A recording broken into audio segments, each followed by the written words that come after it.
पांडवों ने स्वर्ग यात्रा के समय द्रौपदी के साथ क्या किया? क्या द्रौपदी ने पांडवों का साथ दिया? पांडवों ने द्रौपदी के साथ ऐसा क्या किया? दोस्तों, महाभारत युद्ध में विजय प्राप्त करने के बाद पांडवों ने 36 वर्षों तक हस्तिनापुर पर राज किया। उसके पश्चात कई प्रकार की भयानक अपशकुन घटनाएं घटने लगी। भगवान कृष्ण को गांधारी के द्वारा और उनके पुत्र सांब को ऋषियों से मिले श्राप के कारण यदुवंशी आपस में लड़कर समाप्त हो गए। फिर बलराम ने समाधि धारण कर अपने प्राण त्याग दिए। उसके बाद एक शिकारी द्वारा चलाए गए बाण से श्री कृष्ण ने भी देह त्याग दी। उधर इस बात की सूचना जब पांडवों को मिली तो उन्होंने भी द्रौपदी सहित स्वर्ग लोक जाने का निश्चय किया और फिर सशरीर स्वर्ग की यात्रा के लिए प्रस्थान कर गए।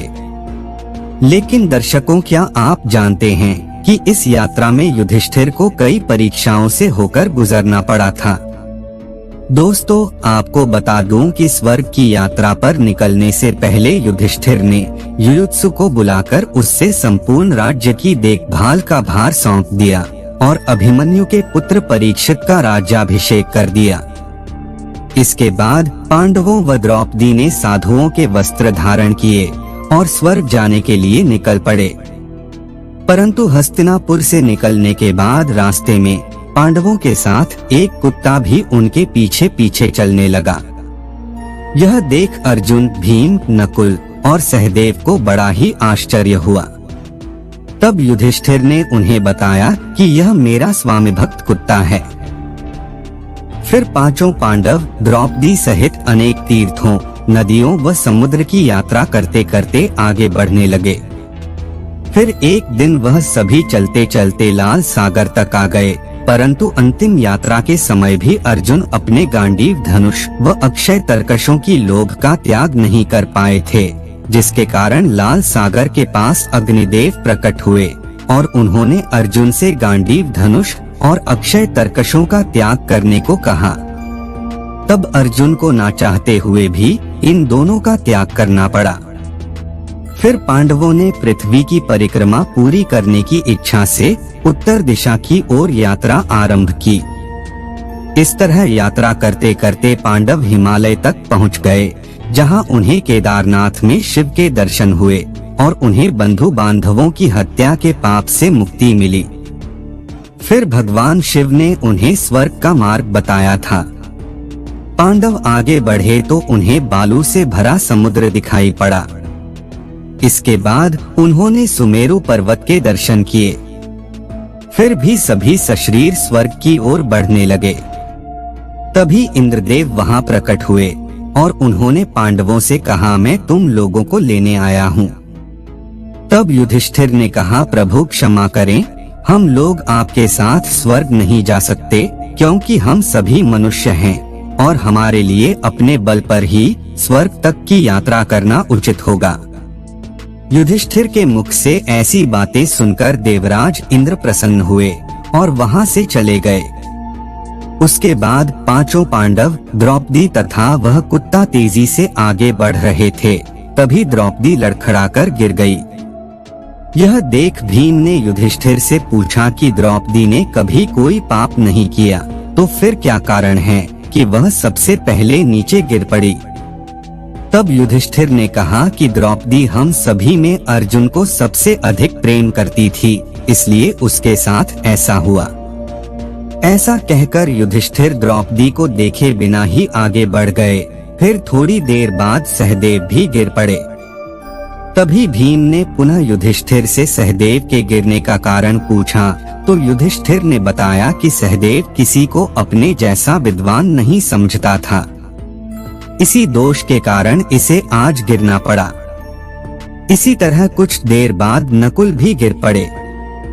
फिर भीम के पूछने पर युधिष्ठिर ने बताया कि नकुल को अपने रूप पर बहुत अभिमान था, इसलिए आज इसकी यह गति हुई। उसके थोड़ी देर बाद अर्जुन भी गिर पड़े। यह देख युधिष्ठिर ने भीम को बताया कि अर्जुन को अपने पराक्रम पर अभिमान था। अर्जुन का मानना था कि वह एक ही दिन में शत्रुओं का नाश कर देगा लेकिन वह ऐसा कभी कर नहीं पाया और इसी अभिमान के कारण ही अर्जुन की आज यह हालत हुई है। ऐसा कहकर युधिष्ठिर आगे बढ़ गए। उसके बाद थोड़ा आगे चलने पर भीम भी गिर गए। जब भीम ने युधिष्ठिर से इसका कारण पूछा तो उन्होंने बताया कि तुम खाते बहुत थे और अपने बल का झूठा प्रदर्शन करते थे, इसलिए तुम्हें आज भूमि पर गिरना पड़ा। यह कहकर युधिष्ठिर आगे चल दिए। अब केवल वह स्वामी भक्त कुत्ता ही उनके साथ चल रहा था। थोड़ी देर चलने के बाद युधिष्ठिर कुत्ते के साथ स्वर्ग के प्रवेश द्वार पर पहुँचे, जहाँ धर्मराज ने उन्हें यह कहते हुए रोक लिया, युधिष्ठिर तुम्हारे साथ एक कुत्ता स्वर्ग में प्रवेश नहीं कर सकता है। धर्मराज की बात सुनकर युधिष्ठिर ने कहा कि यह कुत्ता मेरा परम भक्त है, इसलिए इसे भी मेरे साथ स्वर्ग जाने की आज्ञा दीजिए। लेकिन उन्होंने ऐसा करने से मना कर दिया। परंतु जब काफी देर तक समझाने पर भी युधिष्ठिर कुत्ते के बिना स्वर्ग जाने के लिए नहीं माने, तो कुत्ते के रूप में यमराज अपने वास्तविक रूप में आ गए। दर्शकों, आपको बता दूं कि युधिष्ठिर जिस कुत्ते को पूरे रास्ते अपना स्वामी भक्त कुत्ता समझ रहे थे, वास्तव में वह कुत्ता मृत्यु के देवता यमराज थे। युधिष्ठिर को अपने धर्म में स्थित देखकर यमराज यानी धर्मराज बहुत प्रसन्न हुए। इसके बाद धर्मराज युधिष्ठिर को अपने साथ स्वर्ग ले गए, परंतु स्वर्ग पहुंचकर युधिष्ठिर को यह देखकर बड़ा ही आश्चर्य हुआ कि वहां दुर्योधन एक दिव्य सिंहासन पर बैठा है, जबकि उनके चारों भाई और द्रौपदी वहां नहीं हैं।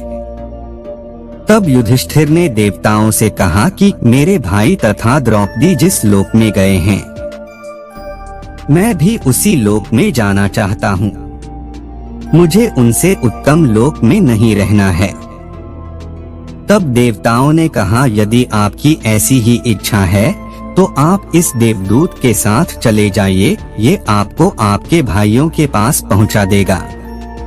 युधिष्ठिर उस देवदूत के साथ चले गए।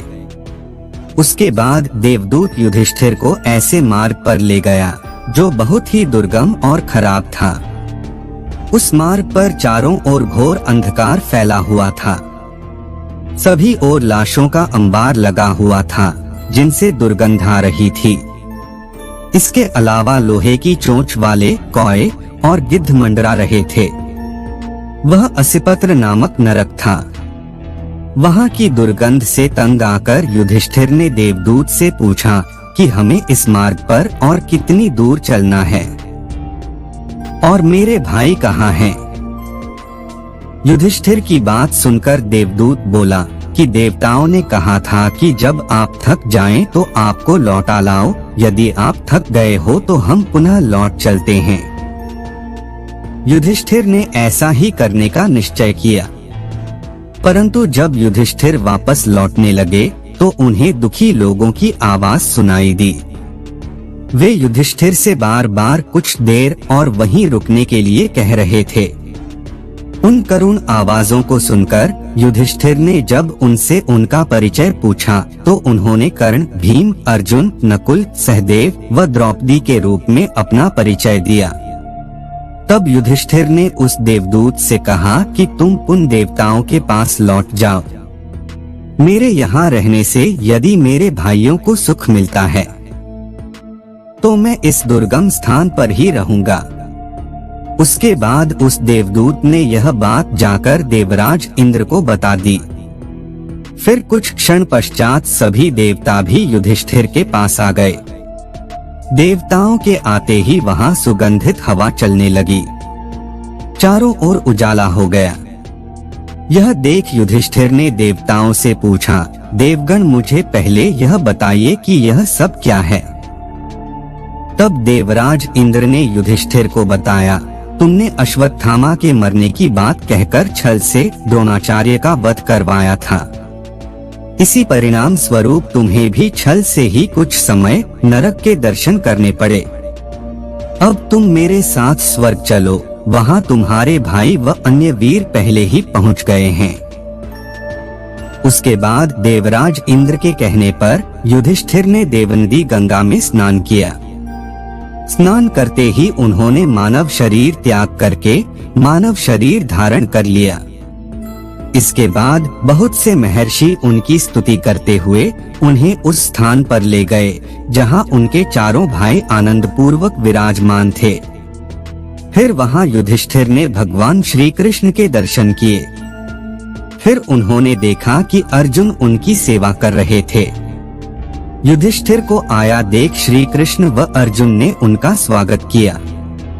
उसके बाद युधिष्ठिर ने देखा भीम पहले की तरह शरीर धारण किए वायु देवता के पास थे।